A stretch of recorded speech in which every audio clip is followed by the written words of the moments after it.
দলের ২০তম প্রতিষ্ঠাবার্ষিকী উপলক্ষে রাজধানীর ডিআরইউ মিলনায়তনে বাংলাদেশে গণতন্ত্রের সংকট উত্তরণের পথ শীর্ষক মতবিনিময় সভার আয়োজন করে বাংলাদেশের বিপ্লবী ওয়ার্কার্স পার্টি।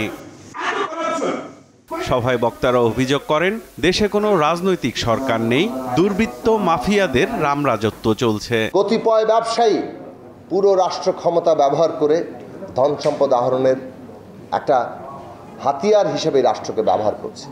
বাংলাদেশের বাস্তবগত রাজনৈতিক সরকার নেই, একটা দুর্বৃত্ত মাফিয়াদের একটা সিন্ডিকেট বাস্তবে বাংলাদেশের নেতারা দাবি করেন, চলমান লড়াই দেশের গণতন্ত্র, একই সাথে সার্বভৌমত্ব রক্ষার লড়াই।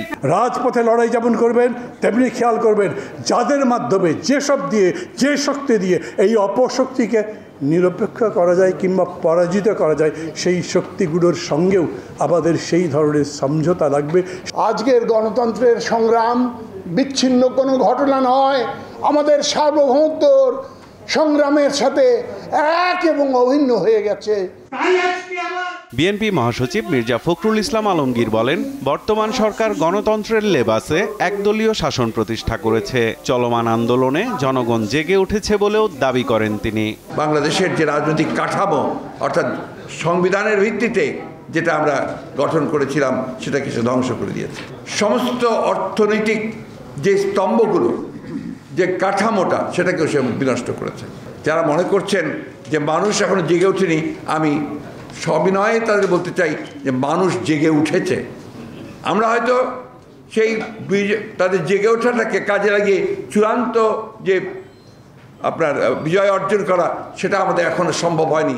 সমমনাদের বিভক্তির কথা না বলে সরকার পতনে চলমান সংগ্রামে মনোযোগ দেওয়ার আহ্বান জানান মির্জা ফখরুল। এমন কোনো কথা বলবেন না যাতে এই ঐক্যে কখনো কখনো আপনার বিনষ্ট সৃষ্টি হয়, কোনো ঐক্যের বিভক্তির সৃষ্টি হয়।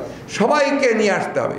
এখন আমাদের প্রধান শত্রু তো হচ্ছে এই সরকার, যারা আমাদের সব কিছুকে ধ্বংস করে দিচ্ছে।